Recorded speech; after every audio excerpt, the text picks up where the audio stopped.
ఆహ్వానిస్తున్నాను.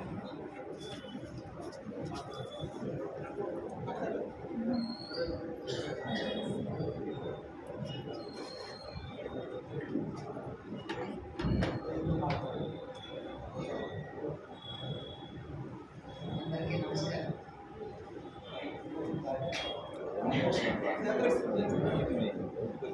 ముందుగా మీ అందరికీ సారీ చెప్పాలి. నేను నెల్లూరు నుండి ఇప్పుడు వచ్చాను. ఎలక్షన్ పర్పస్లో నెల్లూరు జిల్లా ట్రాన్స్ఫర్ చేశారు. తప్పనిసరిగా చేస్తున్నాను. మా నాగేష్ బాబు గారు మా వారు అనకూడదేమో బహుశా ఇప్పుడు అందరి వాడు చాలా బాగా చనిపోయి మొన్న జనవరి 10కి 20 సంవత్సరం వచ్చింది. అయినా కానీ గుర్తుపెట్టుకొని ఇలా ఎంత అభిమానం చూపిస్తున్నారంటే మాట కూడా రావడం లేదు.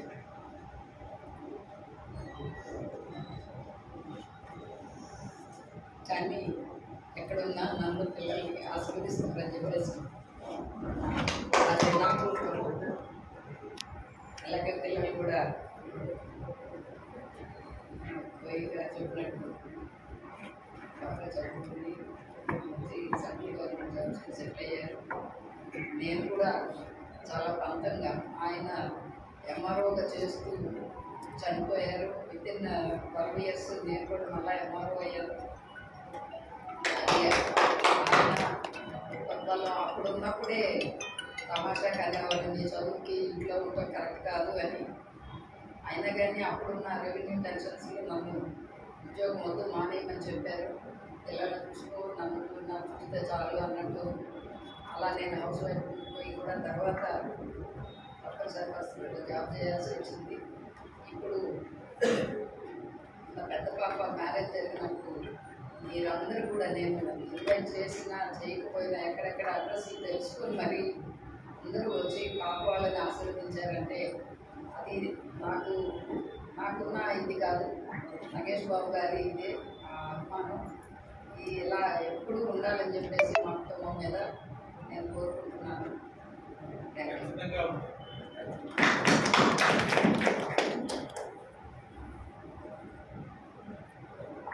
వదినమ్మ చాలా ఆత్రంగా స్పందించారు. అందరి వాడు నగేష్ బాబుని ఒక ప్రజాస్వామ్య దృక్పథంతో మాట్లాడారు. మీకు భోజన కెరటాలు పక్షాన, సంపాదక వర్గం పక్షాన, అందరి కవుల పక్షాన మీకు ధన్యవాదాలు మంత్రులు విజయశ్రీ గారికి. నగేష్ బాబు ఇప్పుడు దళిత కవిత్వంలో దళిత స్త్రీ కోణం నుంచి విస్తృతంగా కవిత్వం రావాల్సిన అవసరం ఉంది. అప్పుడే తెలుగు సాహిత్యంలో ఉన్న ఖాళీలు భర్తీ చేయబడతాయి. దళిత ఉమెన్ గురించి, అంటే దళిత పురుషుడి కంటే దళిత స్త్రీ ఎక్కువ పీడన ఎదుర్కొంటుంది. కాబట్టి దళిత స్త్రీ కేంద్రంగా విస్తృతంగా కవిత్వం ఎప్పుడైతే వస్తుందో అప్పుడే దళిత కవిత్వం బలోపేతం అవుతుంది అని స్పష్టంగా ఒక దార్శనిక ఎరుకతో మాట్లాడేవారు. అలా ఇవాళ ఒక దళిత స్త్రీ ఈ పుస్తకాన్ని ఆవిష్కరించడం, అలాగే మద్దూరి నగేష్ బాబు బాగా ఇష్టమైనటువంటి సుప్రసిద్ధ కథా రచయిత్రి, కవిత్రి, విమర్శకురాలు ఆచార్య ఎంఎం వినోదిని గారు, వారు పుస్తకావిష్కరణ తర్వాత వారిని మాట్లాడవలసిందిగా ఆహ్వానిస్తున్నాను. ఆచార్య ఎంఎం వినోదిని గారు.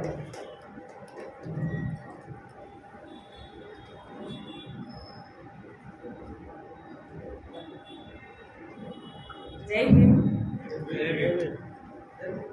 పెద్దలు చాలా మంది ఉన్నారు, వారందరికీ జై భీమ్. కూర్చోమనగానే కూర్చోవడానికి మీ అందరికీ పిల్లలుంటే చాలు, మాకు మాత్రం కులం కావాలి అని చెప్పారు నగేష్ అన్న. ఎక్కడికి ఏ ఎంఆర్ఓ ఆఫీసులకు పోయినా కూర్చోండి అన్న, లేదా ఆధిపత్య కులాల వాళ్ళ స్థానాలకి ఎక్కడికి పోయినా కూర్చోండి అంటే వెంటనే కూర్చోలేకపోతారు దళితులు. కూర్చున్నా ఒదిగి కూర్చుంటారు. అందుకని ఇలాంటి అబ్జర్వేషన్స్ నగేష్ బాబునలో చాలా ఉన్నాయి. గుంటూరు జిల్లా నరసరావుపేట అనేది ఒక పెద్ద స్థానం. ఈ సభలో దానికి పెద్ద స్థానం ఉందని నేను అనుకుంటున్నాను. ఊరి చివర క్రిస్టియన్ పాలెం ఉంటుంది, దాని పక్కన క్రిస్టియన్ పాలెం పక్కన యువతల పక్కనేమో చెరువు ఉంటుంది, చెరువు పక్కన కబేళ ఉంటుంది, తర్వాత దాని పక్కన లూథరన్ హై స్కూల్ ఉంటుంది, దానికి చర్చి ఉంటుంది, దాని పక్కన చర్చిపేట ఉంటుంది, దానికి యువతల దొరగారి బంగళా ఉంటుంది, తర్వాత అవతల పక్క సమాధుల దొడ్డి ఉంటుంది, క్రైస్తవ సమాధుల దొడ్డి ఉంటుంది. ఇక్కడ బంగళా తర్వాత దళిత స్త్రీలందరూ దొడ్లకు పోయే రైలు కట్ట ఉంటుంది, రైలు కట్టకి యువతల వెంకటరెడ్డి నగర్ కాలనీ ఉంటుంది. ఇదంతా మధురి నగేష్ బాబు గారి అడ్డ. ఆయన అక్కడే చదివాడు, అక్కడే పెరిగాడు, అక్కడే తిరిగాడు, అక్కడే మిత్రులు ఉన్నారు, అక్కడే సమాధి అయ్యాడు భౌతికంగా. ఆ నగేష్ బాబన్న చదువుకున్న స్కూల్లోనే నేను చదువుకున్నాను.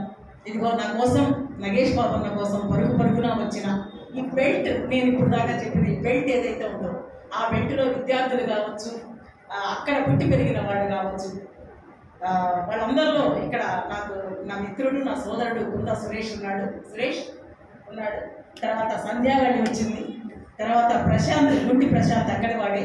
సో ఈ ప్రాంతం ఒక ముక్క. నిజానికి ఈ ముక్కని కనుక మనం తీసుకుంటే ఇదే దళిత భారతదేశం. ఇక్కడ మధురి నగేష్ బాబు రిప్రజెంటేషన్, దళితుడిగా, దళిత కవిగా ఒక రిప్రజెంటేషన్. ఇక్కడ ఉన్న భాషను వాడాడు, ఇక్కడ ఉన్న వస్తువులు వాడాడు, ఇక్కడ ఉన్న అభివ్యక్తిని వాడాడు, ఇక్కడ ఉన్న సమస్యని అక్కడే. మేము చిన్నప్పుడు కాసు సీసాలు ఉంటాయి సార్, బీర్ బాటిల్స్ తెచ్చుకొని అందులో కాస్త ఇసుక పోసి అక్కడ ఒక పుల్ల గుచ్చేవాడు. పుల్ల అంటే అబ్బాయి సుబ్బాయి అంటాం, అది ఆధిపత్య కులాల భాషలో తారాసుమ, మేము అబ్బాయి సుబ్బాయి అనేవాళ్ళం వాటిని. ఆ దాంట్లో కుచ్చి కింద వెలిగిస్తే అది ఆకాశంలోకి వెళ్ళిపోయి అక్కడ కేశవనపల్లిలో వాళ్ళకి, జొన్నలగడ్డలో వాళ్ళకి, ఇటు ఏమంటారు కోటప్ప కొండలో వాళ్ళకి కూడా కనబడుతుంది. అట్లా నగేష్ బాబు ఆ ప్రాంతంలోంచి మొదలైన ఒక అబ్బాయి సుబ్బాయి మొత్తం భారతదేశానికి ఒక దళిత ఐకాన్గా అతను రిప్రజెంటేటివ్. అంటే నిప్పులు జరుగుకుంటూ అది ఎట్లయితే ఆకాశంలోకి వెళ్ళిపోతుందో చాలా తక్కువ పీరియడ్ ఉన్నాడు నగేష్ బాబు. నగేష్ అని అంటాం మేము, మా అన్నయ్య మిత్రుడు. మా ఈ బెల్ట్ మొత్తం కూడా ఒక కుటుంబం లాగా ఉండేది. మొత్తం ఎక్కువ మంది దళితులు ఉండేవాళ్ళు, ఒక కుటుంబం లాగా ఉండేది. మేము తిరుగుతూ ఆడుకుంటూ అక్కడికి వెళితే ఏ ఇంటి దగ్గర ఆకలేస్తే అక్కడ కూర్చొని అన్నం తినేవాళ్ళం, ఏ ఇంటి దగ్గర నిద్ర వస్తే ఆ ఇంటి దగ్గర నిద్రపోయేవాడు, మగ పిల్లలు ఆడపిల్లలు కూడా. తర్వాత అట్లాగే పిలుపులు కూడా అలాగే ఉండేవి. మాయ్ అని పిలిచేవాడు నగేష్ అన్న. అమ్మాయి కాదండి, అమ్మాయి కూడా కాదు, మాయ్ అని పిలిచేవాడు. మాకి దీర్ఘము, మా ఒత్తు మాయ్ అని పిలిచేవాడు. అట్లా చెల్లెలని అలా పిలిచే కల్చర్ అక్కడ ఉంది. బిడ్డల్ని చెల్లెలని చాలా ఎక్కువ మంది కోడళ్ళను కూడా అలాగే పిలుస్తారు, మాయ్ అని పిలుస్తారు, బిడ్డలతో సమానంగా. అలాంటి ఆ కల్చర్ నుంచి ఆయన భాష పుట్టుకొచ్చింది, అభివ్యక్తి పుట్టుకొచ్చింది, వస్తువు పుట్టుకొచ్చింది, ఒక సౌందర్యం పుట్టుకొచ్చింది. క్రిస్టియన్ పాలెంలో కబేళాలో మాంసం కోస్తే ములక మంచాలు ఎత్తిపట్టి వాటికి తొడలు తగిలించి ఒక పక్కన అంటే నిలువున ఇట్లా ఎత్తిపట్టేవాడు. ములక మంచం నిద్రపోయిన తర్వాత లేపితే అడ్డంగా లేపుతాం, అట్లా కాదు, నిలువున లేపి అక్కడ తొడలు తగిలించి మాంసం తగిలించి అట్లా అమ్మేవాడు. ఒక తుండుగుడ్డలాగా కొవ్వుని అలాడదీసి ఒక సౌందర్యం. అది ఎంత గొప్ప సౌందర్యం అంటే నేను ఒక కథలో రాస్తాను. అద్భుతమైన సౌందర్యం. ఆ సౌందర్యాన్ని కవిత్వంలోకి, తెలుగు కవిత్వంలోకి తీసుకొచ్చిన వాడు మధురి నగేష్. చెప్తుంటే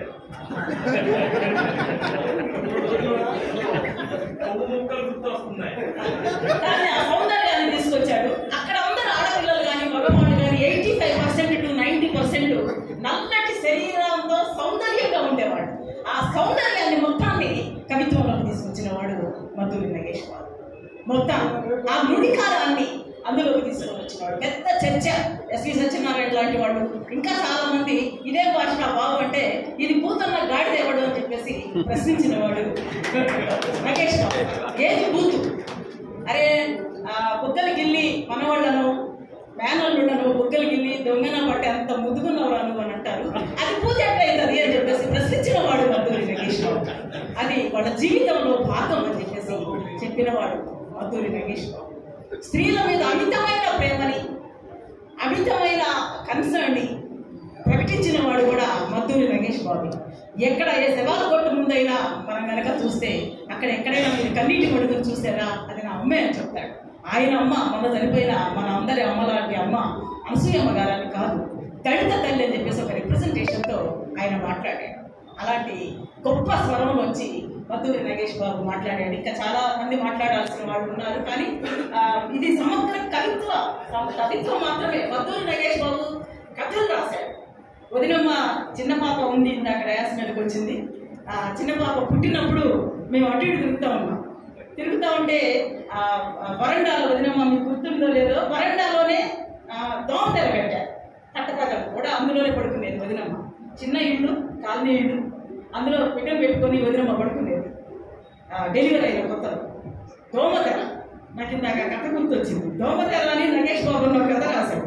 ఒక ఆమె నిట్ట నీళ్ళు నాకు కిరసనాయలు పోసుకొని తగలబడిపోతుంది. ఒక స్త్రీ, ఎంత దుఃఖభరితమైన విషయం. తీసుకెళ్లి మంచం మీద పడుకోబెట్టి ఆమెకు దోమతెర కట్టి అంత అయిపోయిన తర్వాత ఒక ఆమె వస్తుంది. ఎందుకే అమ్మ, మంచి సంసారం, మంచి మొగుడు, పొలాలు ఉన్నాయి, కుట్ర ఉంది, మొత్తం ఉంది, నువ్వు చిటికేస్తే నీ ఇంటికి అవన్నీ వస్తాయి, ఒట్లు మొత్తం మోసుకొని వస్తాడు నీ మొగుడు, ఎందుకే నువ్వు తగలబెట్టుకున్నావు అని అడుగుతుంది. వదిన మా ఆయన కామతో పోతున్నాడంటే, అందరూ పోయేవాళ్ళే కదా మా మొగోళ్ళు అందరూ ఊళ్ళల్లో, దానికోసం తగలబెట్టుకుంటావంట నేను, నువ్వు నా మొగుడు కూడా అంటే ఇంకా వాడు కూడా వీడు కూడా అని చెప్పేసి అంటే, పోతే పోయాడు కదా మా దాంతో పోయాడు అని, అందుకే తగలబెట్టుకున్నాను కదా. కథ రాశాడు మద్దూరి నగేష్ బాబు. ఎంత అద్భుతమైన కథ అంటే అలాంటి కథా వస్తువుతో ఈ రోజు కూడా అన్న చనిపోయి 18వ సంవత్సరం, ఆ కథ రాసి 27వ సంవత్సరం, ఇప్పటికీ కూడా అలాంటి వస్తువులతో కథ రాయాలంటే గట్స్ కావాలి ఎవరికైనా సరే. అలాంటి గట్స్ ఉన్నవాడు మద్దూరి నగేష్ బాబు. అన్నలో ఒక మిలిటెన్సీ ఉంటుంది, బాడీస్లో ఎలాంటి మిలిటెన్సీ ఉంటుందో బాడీలో కూడా మహాంతమైన వాడు, మహాసుందరాంగుడు. ఆ బాడీలో మిలిటెన్సీ ఉంటుంది. లేచి అలాగా అక్కడ ఏదైనా సభలోకి లోపలికి ఎంటర్ అవ్వడం కానీ, కూర్చోవటం, మాట్లాడాల్సి వచ్చినప్పుడు తప్పనిసరి నేను ఇక్కడ మాట్లాడాలి అంటే అక్కడి నుంచి నడుచుకుంటూ వచ్చే విధానం, మైకు దాకా నడుచుకుంటూ వచ్చే విధానంలో ఒక గొప్ప మిలిటెన్సీ, సౌందర్యం మిళితమై ఉంటాయి అన్నమాట. అలాంటి మద్దూరి నగేష్ బాబు విమర్శ కూడా రాశాడు. నిజానికి దళిత సాహిత్యం మొత్తం విమర్శే. ఆధిపత్య కులాల స్వభావం మీద కానీ, కులతత్వం మీద కానీ, వర్ణ వ్యవస్థ మీద కానీ, ఇంతకు ముందు వచ్చిన సాహిత్యం మొత్తం మీద కూడా అది విమర్శే ఒక రకంగా. దాంతోపాటు అసలు శిశు సాహిత్య విమర్శ కూడా ఆయన రాసుకుంటూ వచ్చాడు. నేను ఎక్కడో ఒకసారి ఒక కవిత రాస్తే అప్పటికి అది పబ్లిష్ కూడా కాదు, ఆయన దాని మీద ఒక వ్యాసం రాసి పబ్లిష్ చేశాడు. మేమేదో స్టూడెంట్స్గా ఉన్నప్పుడు నేను ఒక పేపర్ కొనుక్కోవడానికి ఆదివారం పూట వెళితే నేను రాసిన కవిత్వం మీద ఆయన రాసిన వ్యాసం ఒక కాలానికి వేలాడుతూ ఒక మ్యాగజైన్లో కనపడింది. నేను షాక్ అయ్యాను. అంటే అంత ప్రోత్సహించేవాడు ఆయన. కవిత్వం రాస్తేనే నాతో మాట్లాడాడు అనేవాడు. అలాంటి ఒక కండిషన్ పెట్టాడు. ఈ రోజు పక్కన వాడు కవిత్వం రాస్తే యువతల వాడు ఓర్చుకోలేడు. అలాంటి స్థితిలో కవులు, కళాకారులు, రచయితలు ఉన్న సందర్భంలో నువ్వు కవిత రాస్తేనే నువ్వు నా దగ్గరికి రామ్మ, నువ్వు నాతో మాట్లాడిపోతానేవాడు. అలాంటి వాడు అంత స్వచ్ఛమైన ఒక నల్లటి హృదయం ఉన్నవాడు. మల్లెపూ లాంటి అని అన్నట్లేదు నేను. ఒక స్వచ్ఛమైన, నాణ్యమైన, ఒక నల్లటి హృదయం ఉన్న గొప్ప కవి మద్దూరి నగేష్ బాబు అన్న వ్యక్తిత్వం అంత గొప్పది. ఇక్కడ సభలో ఇంతమంది వ్యక్తులు ఉన్నారు. అందరికీ నేను మళ్ళీ Jai Bhim. Thank you very much.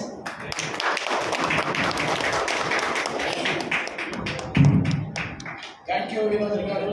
Madduri Nagesh Babu చదువుకున్న స్కూల్లో చదువుకొని Madduri Nagesh Babu thought of school వాళ్ళ మీ కవిత్వం ద్వారా, సాహిత్యం ద్వారా ప్రచారం చేస్తున్నారు. అలాగే మద్దూరి నగేష్ బాబు కవిత్వంలో స్థానికత, ఆ నర్సరావుపేట కేంద్రంగా ఆ భాష మే అని అంటాం, అవన్నీ ఎంత గొప్పగా ఆ భాషను వాడారో చెప్పారు. అలాగే నల్గొండ నుంచి మరొక మహాకవి ఉన్నాడు వేముల ఎల్లయ్య, నల్గొండ భాషను కూడా అంత అద్భుతంగా వాడాడు. నల్గొండ నుంచి వచ్చినట్టు అద్భుతమైన దళిత కవిత్వం ఉంది. నగేష్ బాబుకు బాగా ఇష్టము. దళిత సౌందర్య శాస్త్రం గురించి చెప్పారు. ఒక మాట నాకు గుర్తుకొచ్చింది. ఆయన పవిత్రంగా ఉండాలి అనే మాట మనకు వినపడుతుంది. ఆయన దాన్ని అంగీకరించదు. పవిత్రత అనే మాటను కైమా కొట్టి కోయిళ్లకు, హంసలకు వెయ్యాలి, కానీ కాకులకు, గద్దలకు అని అసలు అంటారు. అంటే కొత్త పోలికలు తెచ్చాడు, కొత్త వ్యవస్థ పరికరాలను తీసుకున్నాడు. దున్నపోతు మీద కురిసిన వాన అంటాం, అండు కామధేనువు మీద కురిసిన వాన అంటాడు. కావాలి చాలా వ్యూహాత్మకంగా ఆయన కొత్త కవి సమాజాలను ఆయన దళిత మాలమాదిక పల్లెల నుంచి ఏరుకున్నాడు. అలా ఒరే రాక్షసులారా, ఒరే దున్నపోతులారా అంటాం కదా, ఒరే కామధేనులారా, ఒరే కల్పవృక్షాలారా అంటాడు, ఒరే ఐరావతాలారా అంటే పౌరాణిక పవిత్రతను దాడి చేయటం, దాన్ని విచ్ఛిన్నం చేయటం ఆయన ఏకైక ఆశయంగా దళిత ఈస్ట్ ఆయన పోషించాడు. అది బాగా కంటిన్యూ కావాలి. అది మరాఠీ పొలిటిక్లో కూడా అంత బలమైనటువంటి యాంటీ ఈస్ట్ అదే పొలిటికల్ రాజకీయ అది రాలేదు, అది రావాల్సిన అవసరం ఉంది. ఆ మాటని మీరు గుర్తు చేశారు, మీకు ధన్యవాదాలు తెలియజేస్తూ ఇప్పుడు ఆచార్య జీవి రత్నాకర్ గారు ప్రముఖ కవి అనువాదకులు, నగేష్ బాబుతో వారికి బాగా పరిచయం ఉంది. ముఖ్యంగా భూషణం గుండెడప్పు గురించి చెప్పాడు. ఆ గుండెడప్పు కవులు చాలా మంది వేదిక మీద ఉన్నారు, వారు మాట్లాడతారు. 5 నిమిషాలు.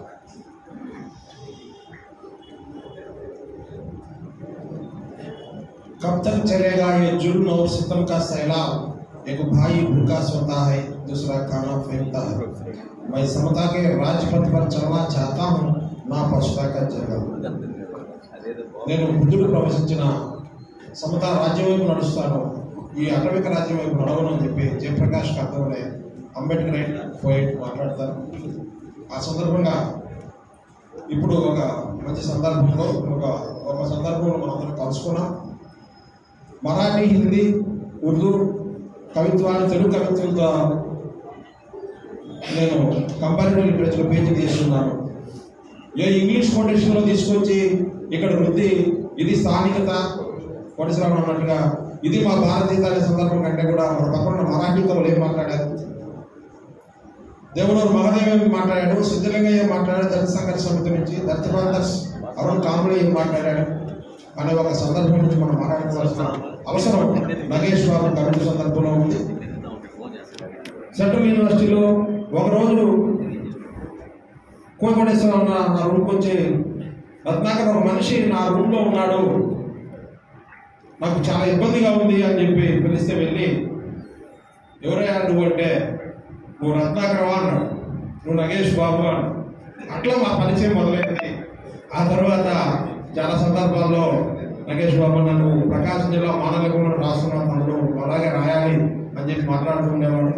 చాలా సందర్భాల్లో ఆయన్ని కలిసి ప్రయాణం చేసిన సందర్భాలు ఉన్నాయి.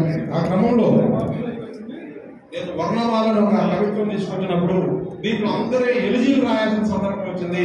వాళ్ళు శివసాగర్, తిరేష్ బాబు, నగేష్ బాబు, చంద్రశ్రీ ఇట్లా వాళ్ళందరి నుంచి రాసుకున్న సందర్భంలో నగేష్ బాబు కోసం రాసిన కవిత విడి ఆకాశ వీరుడు, విడి ఆకాశం అంటే దాని మీద అంబేద్కర్ కవిత్వం ఐరావతం మన కవిత రాసుకున్నాం. ఆ సందర్భంగా తెల్ల ఏనుగునికి వెలివాడ బతుకును అచ్చిరాల్లో నిప్పు తమ్ముడా అంట, విడి ఆకాశంలో నా ఐరావతానికి కాస్త చోటిచ్చిన వాడా, మట్టి పలకే కదా పడేస్తే పగుడుకు అన్న వాళ్ళకి సవాలు విసిరే ధైర్యం ఇచ్చిన వాడా, సవాలు విసిరే ధైర్యం కాదు ధైర్యం ఇచ్చిన వాడా, పల్లె పదాల అది అంటరాని బతుకుల ఎత్తల్ని ఊరి గుండెల్లో రక్తక్షేత్రంలో నింపినవాడా, అగ్గిని అరచేత పట్టుకుని నడిచే దమ్ము ఎలా ఉంటుందో మాలపల్లె మోదాల్లో నిలబడ్డ పెద్ద ఆయన అంబేద్కర్ చూపుడే సాక్షిగా నిలువునా చూపినవాడా, 10 కాలాల పాటు దారి చూపాల్సిన నువ్వు దింపుడు కన్నం కాడే మమ్మల్ని ఇలా వదిలి వెళ్తామనుకోలా, చివరికి ఆ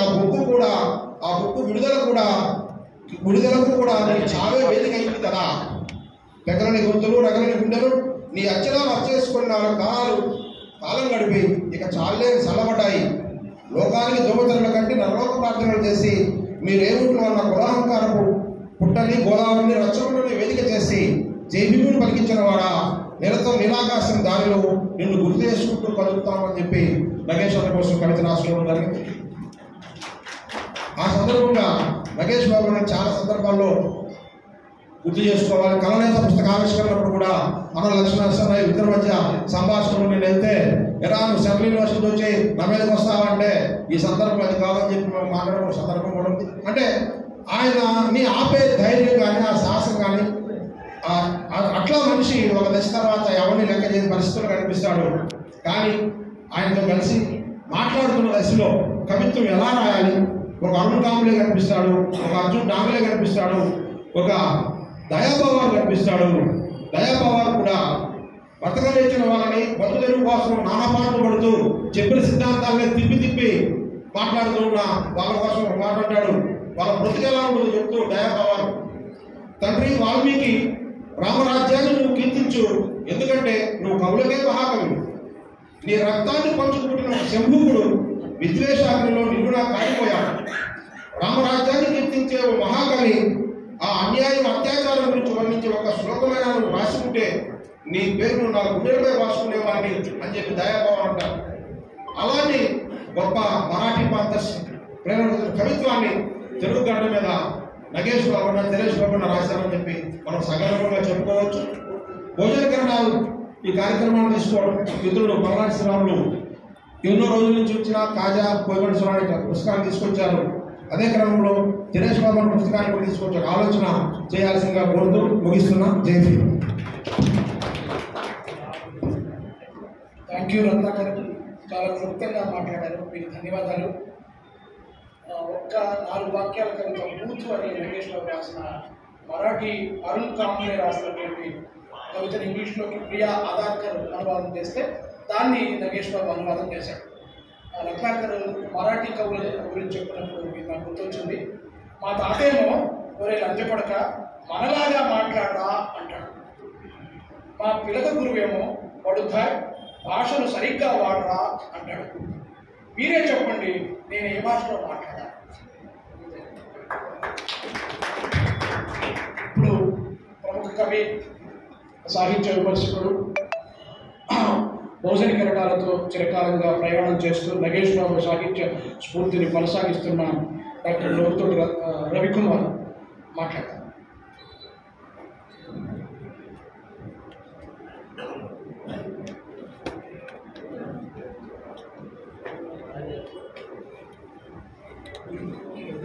బాబ్రీని, గోత్రాల్ని సృష్టిస్తున్న వాళ్ళకి భారతరత్న ఇచ్చి గౌరవించుకుంటున్న ఒక దుర్మార్గకారాన్ని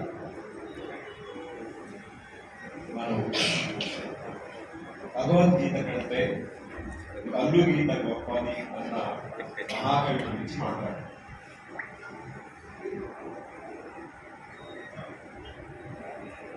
నిజానికి నగేషన్ని నేను దగ్గరగా చాలా సందర్భాల్లో చూసిన సంఘటనలు ఉన్నాయి. ఇందాక వినోద్ని చెప్పినట్టు ఒకసారి ఇట్లాగే ప్రెస్ క్లబ్లో మనదే ఇట్లాంటి మీటింగ్ ఒకటి జరుగుతూ ఉంది.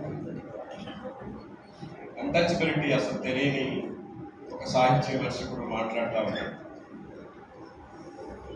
అట్లాగే ఇందాక అమ్మాయి చెప్పింది, ఆయన వచ్చే స్థాయిలో నడక నేరుగా వచ్చాడు స్పీకర్ దగ్గర. సభికులు ఏమనుకోవద్దమ్మా అని, ఆడవాళ్ళు ఎవరన్నా ఉంటే ఏమనుకోవద్దమ్మా అని చెప్పంట. అరే నువ్వు ఎప్పుడన్నా పల్లెలో ఒక వారం రోజులు ఉన్నావురా, దిగు నాకు.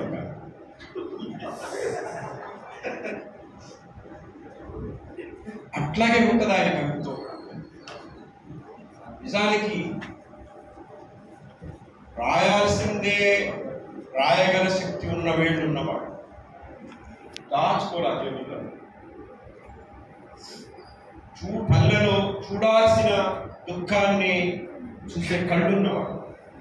మనం తప్పించుకుపోతాం, తప్పించుకుపోతాం, నంగి నంగి మాటలు మాట్లాడతాం, వంగి వంగి సలామం చేస్తాం. Nothing to say.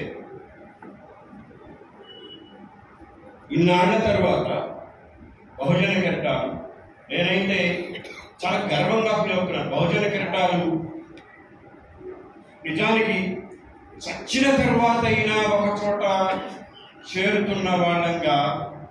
నిజానికి చూడండి, కొంతమంది కవుల్ని బతుకున్నప్పుడు వాళ్ళని పిలుచుకొని వాళ్ళ రచయితలు పిలుచుకొని ₹1,00,000 ₹2,00,000 ఇచ్చి వాళ్ళకి కనకాభిషేకాలు చేసేటువంటి ఒక సంస్కృతికి ఒక వైపు ఉంటే, చనిపోయిన తర్వాత ఒక చోట చేరి దుఃఖాన్ని వడపోసుకునేటువంటి ఒక సందర్భాన్ని క్రియేట్ చేసినటువంటి ఆ దుఃఖం నుంచి ప్రతిఘటన పోరాటాలని, ఆత్మగౌరవ పోరాటాలని తీసుకెళ్లాల్సినటువంటి అవసరాన్ని తెలియజేస్తూ నగేష్ అన్నని ఇక్కడ నిలబెట్టినందుకు నేను బహుజన కిరటాన్ని మనఃపూర్వకంగా అభినందిస్తున్నాను. 25-30 ఏళ్ళు భారతీయ లేదా తెలుగు రాష్ట్రాలలోని ఆత్మగౌరవ పోరాటాల చరిత్రని రికార్డు చేసిన పనిని, అట్లాగే ఆత్మగౌరవ కవిత్వాన్ని రికార్డ్ చేసే పనిని బహుజన కట్టాలు చేసింది. ఇంకా చాలా పత్రికలు కూడా చేశారు. చూడారా, నగేష్ అన్న ఇది ఇక్కడ చాలా మందికి తెలుసు. ఇందాక చెప్పింది, లేని రాముడికి ప్రాణ ప్రతిష్ఠ చేసి మన ఇళ్లలోకి అక్షింతలు పంపి భారత రాజ్యాంగాన్ని అష్టవంకర్ని తిప్పి సర్వనాశనం చేస్తున్నటువంటి ఒక దుష్టకాలంలో నగేష్ అన్న అవసరం ఏమిటో ఈ పుస్తకం స్పష్టంగా తెలియజేస్తుంది.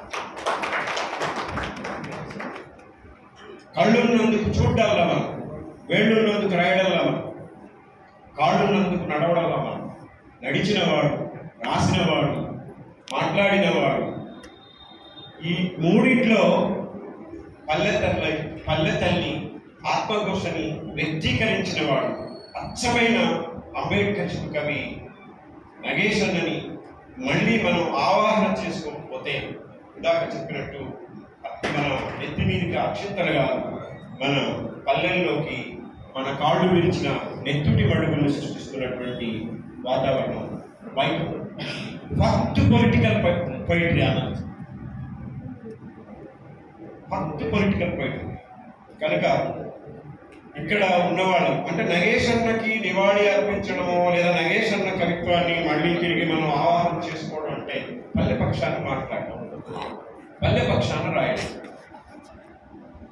అట్లాగే పల్లె పక్షాన్ని నడవడం.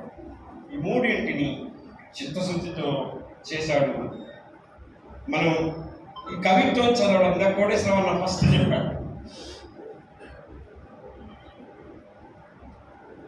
ఫస్ట్ చెప్పాడు.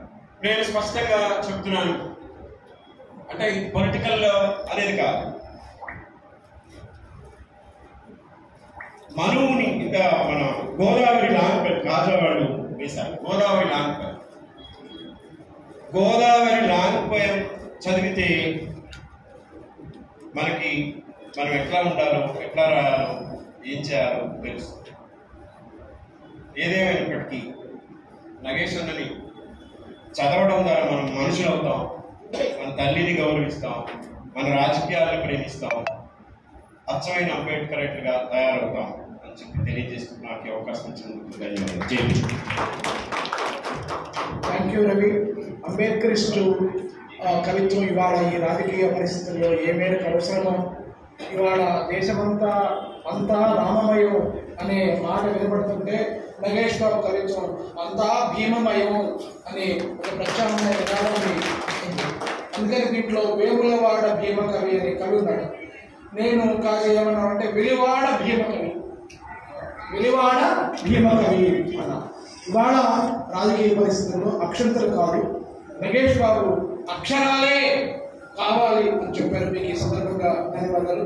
ఇప్పుడు ఈ పుస్తక సంపాదకుడు నేను ఇందాక చెప్పాను, నగేష్ బాబు పాల్వంచలో ఒక మాట చాలామంది తెలియదు.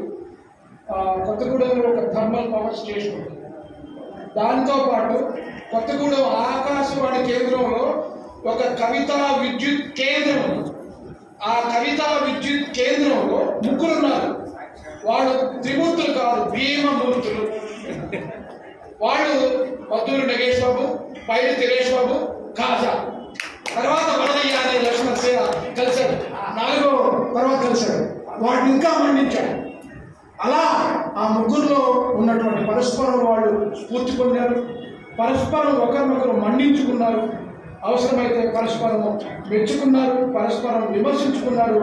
ఏదైతే మీ వరదయ్యతో కలిసి నిశాన్ని అందించి మళ్ళీ ఒక కల్లోలాన్ని తెలుగు సాహిత్యంలో సృష్టించారు. దానికి సాక్షిభూతంగా ఉన్నటువంటి కవి కాజా పల్నాడు శ్రీరాములన్న నిర్వాహకుల పక్షాన ఒక ప్రకటన చేయమన్నారు. ఇక్కడ శ్రోతలందరినీ, ప్రేక్షకులందరినీ చాలాసేపు పుట్టడం కాదు, వాళ్ళు తప్పనిసరిగా మనం భోజనం పెట్టాలి. కాబట్టి వచ్చిన వాళ్ళందరూ కూడా మీకోసం కమ్మని భోజనం ఎదురు చూస్తుంది.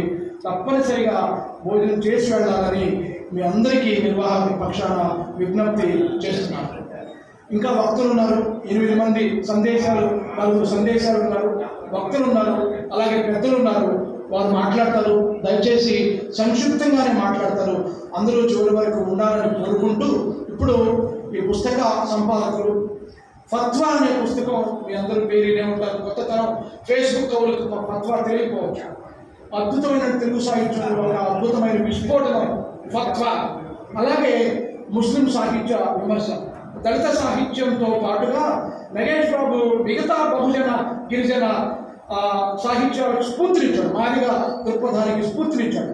అలా నగేష్ బాబు ముస్లిం సాహిత్యం కూడా బలంగా ఒక పాయలాగా రావాల్సిన అవసరం ఉందని చెప్పారు.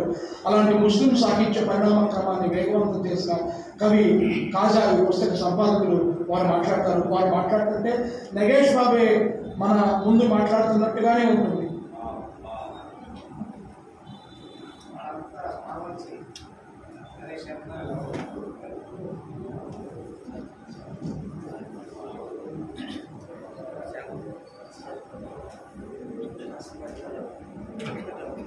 రావణాసురుడికి 10 తరాలు మనం పదే పదే పదే పదే వింటా ఉంటాం. ఎందుకు 10 తరాలు ఉన్నాయి?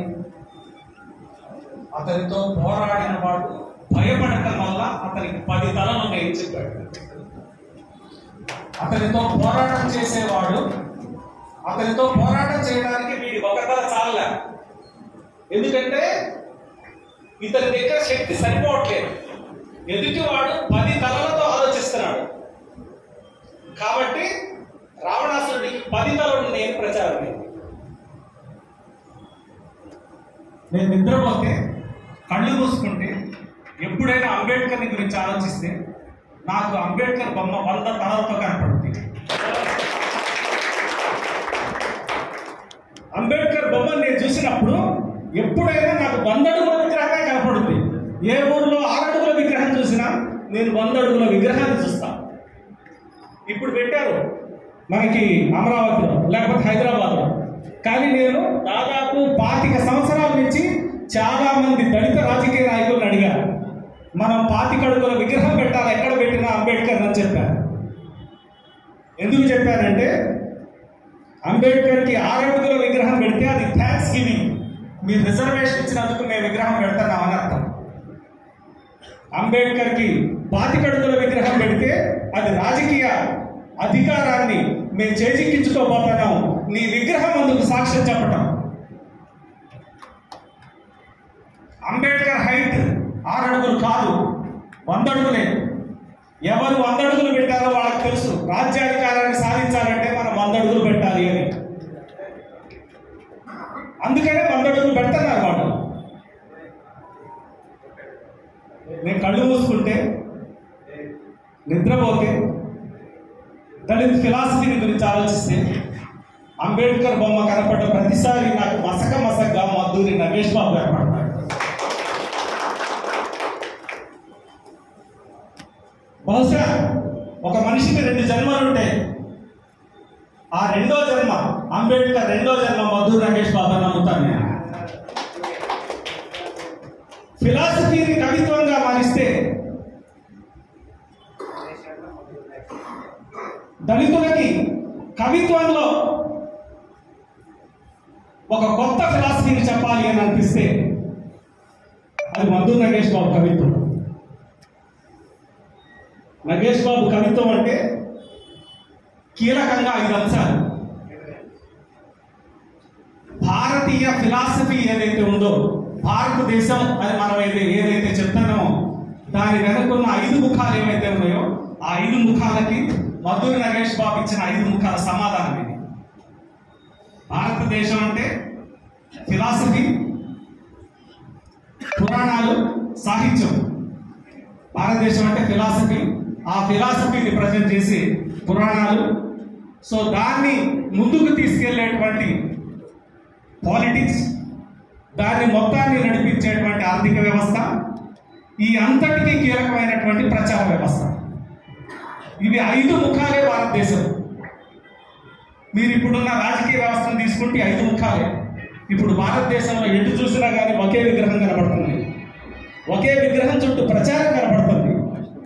సో ఆ విగ్రహం చుట్టూ ఉన్నదంతా రాజకీయం అయితే ఆ విగ్రహం వెనక ఉన్నటువంటి ఫిలాసఫీ మనకి ఎక్కడో అక్కడక్కడ కనపడుతుంది. సో ఆ పాలిటిక్స్ వెనక ఉన్నటువంటి ఆర్థిక శక్తులు మనకి చాలా తీవ్రంగా కనపడతా ఉంటాయి. సో ఆ రకంగా ఆ 5 అంశాలని కవిత్వంగా చేసినటువంటి వాడు నగేష్ బాబు. నగేష్ బాబు దార్శనికుడు. నగేష్ బాబు దార్శనికుడు. ఎందుకు దార్శనికుడు అని అంటున్నానంటే, నగేష్ బాబు ఒక 50 ఏళ్ల తర్వాత భారతదేశం ఏంటి, 50 ఏళ్ల తర్వాత దళిత సమాజం ఏంటి, ఆర్థిక స్థితి ఏంటి, సో ఇక్కడ ఉన్నటువంటి పరిస్థితులను ఎదుర్కోవడానికి మనం ఎలా ఆలోచించాలి, ఎన్ని తలలతో ఆలోచించాలి, ఎన్ని దృష్టికోణాలు మనకు ఉండాలి అని మాట్లాడేవాడు. నేను నగేష్ బాబు కవిగా ఆయన రాసిన ప్రతి కవితకి నేను సాక్షిని. చాలాసార్లు నేను ఫీల్ చేశాను, చాలా విషయాన్ని డిస్కస్ చేశాను. చాలా రకాలైనటువంటి అంశాల మీద మా మధ్య వాదన జరిగేది, గొడవ జరిగేది. నేను అంబేద్కర్ని మద్దూరు నగేష్ బాబు దగ్గర నుంచి తెలుసుకున్నాను. నాకు అంబేద్కర్ ఏమీ తెలియదు, నేను ముస్లింని, చాలా సాధారణమైన అబ్బాయిని. మద్దూరు నగేష్ బాబుతో పరిచయం అయిన తర్వాత ఒక ఫిలాసఫీని అర్థం చేసుకోవడానికి నాలో ఒక కవి ఉన్నాడు, ఏదో చిన్న చిన్న కవితో రాసుకుని ఏదో చదువుకునేవాడిని. సో అందులో నుంచి నగేష్ బాబు దగ్గరికి వెళ్ళినప్పుడు అంబేద్కర్ని పరిచయం చేశాడు. ఆ అంబేద్కరిజాన్ని పట్టుకున్న తర్వాతనే నేను కవిత్వాన్ని, సమాజాన్ని, భారతీయ రాజకీయాన్ని అర్థం చేసుకున్నానని అనుకుంటాను నేను. సో నగేష్ బాబు ఏం మాట్లాడేవాడు అని అంటే, నగేష్ బాబు మనం చాలా సాధారణంగా చూసేటువంటి వ్యక్తిలాగా ఉండేవాడు. కానీ నగేష్ బాబులో ఒక గొప్ప దార్శనికుడు ఉన్నాడని చెప్పాను. ఆ దార్శనికుడు ఎలాంటి వాడు అని అంటే, దళితులు ఎలా ఆలోచించాలి అనే దాన్ని పదే పదే మాట్లాడేవాడు. మనం చాలాసార్లు బయట తినే మాట ఏంటంటే, చాలాసార్లు బయట మనం చాలా రెగ్యులర్గా అరిగిపోయిన మాట ఏంటంటే దళిత రాజ్యాధికారం అనే మాట. ఎక్కడి నుంచి వస్తుంది దళిత రాజ్యాధికారం? ఎక్కడి నుంచి వస్తుంది దళిత రాజ్యాధికారం? ఎలా వస్తుంది? ఒక ముఖ్యమంత్రి అవుతాడా ఏ దళితుడైనా? మెయిన్ స్ట్రీమ్ పాలిటిక్స్ లో, మెయిన్ స్ట్రీమ్ పార్టీలలో లేకుండా ముఖ్యమంత్రి అవుతాడా? అవ్వలేడు. దళిత జెండా పట్టుకుని అసలు అవ్వలేడు. దానికి మద్దూరు నగేష్ బాబు ఫిలాసఫీ చెప్పాడు.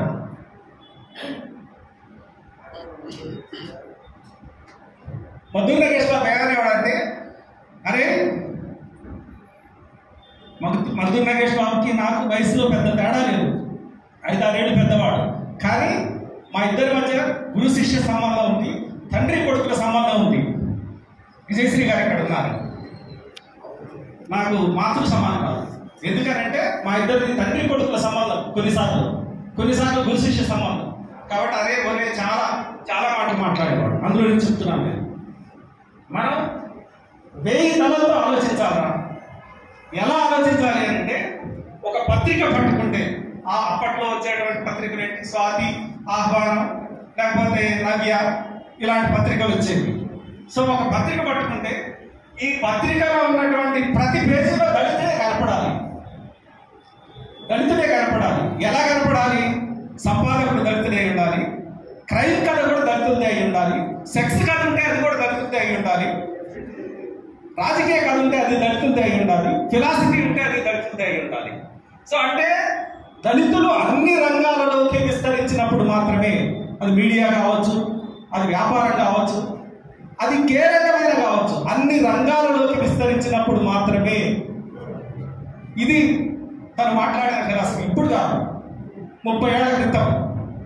సో అలాంటి దృక్పథం నుంచి ఇందులో కవిత్వం ఉంటుంది. సో ఇందులో ఏ కవిత చూసినా సరే, ఇందులో జమాబందీ అని ఒక కవిత ఉంటుంది. బహుశా చాలా మంది చదివి ఉంటారు. జమాబందీ అంటే మామూలుగా రెవెన్యూ వాళ్ళు లెక్కలు వేసేటువంటిది, భూమి లెక్కలు వేస్తారు. ఈ భూమి లెక్కల్లో ఎక్కడా దళితులు ఉండరు, ఎవరి చేతిలో భూములు ఉండవు. కానీ జమాబందీ లెక్కల గురించి రాస్తున్నారు. సో జమాబందీ అనే దాన్ని కవిత్వంగా దళితుడు ఎలా చూడాలి, అలా ప్రతి అంశం, మీరు ఏ అంశాన్ని తీసుకున్నా సరే ప్రతి అంశం కవిత్వంగా అంబేద్కరిస్ట్ ఫిలాసఫీ, ఎకానమీ గురించి కానీ లేకపోతే ఫిలాసఫీ కానీ కవిత్వం కానీ ప్రతి అంశాన్ని తీసుకుని నగేష్ బాబు దాన్ని కవిత్వంగా మలిచారు. ఈ కవిత్వం జనరల్ పోయిటరీ రాసేటువంటి వాళ్ళ స్టైల్ కాదు. నగేష్ బాబు ఒక కొత్త పందాన్ని సృష్టించాడు, కొత్త భాషను తీసుకొచ్చాడు, కొత్త రకమైనటువంటి డిక్షన్, ఎక్స్ప్రెషన్ అన్నిటినీ తీసుకొచ్చాడు. సో తెలుగు కవిత్వాన్ని అప్పటి వరకు ఉన్నటువంటి కవిత్వం వేరు, నగేష్ బాబు దగ్గర నుంచి వచ్చే కవిత్వం వేరు. అంతకుముందు ఉన్నటువంటి కవిత్వం ఉలిక్కి పడింది. నగేష్ బాబు అనేవాడు ఎవడరా వీడు, వీడేంటి ఇలా రాస్తున్నాడు, అసలు ఇంత వికారం ఏంటి, అసలు ఇలా కవిత్వంలో ఇలాంటి భాష రాయచ్చా, ఇలాంటి ఒక పరిస్థితిని క్రియేట్ చేశాడు నగేష్ బాబు. సో చిక్కనవుతున్న పాట అనే పుస్తకం వచ్చింది.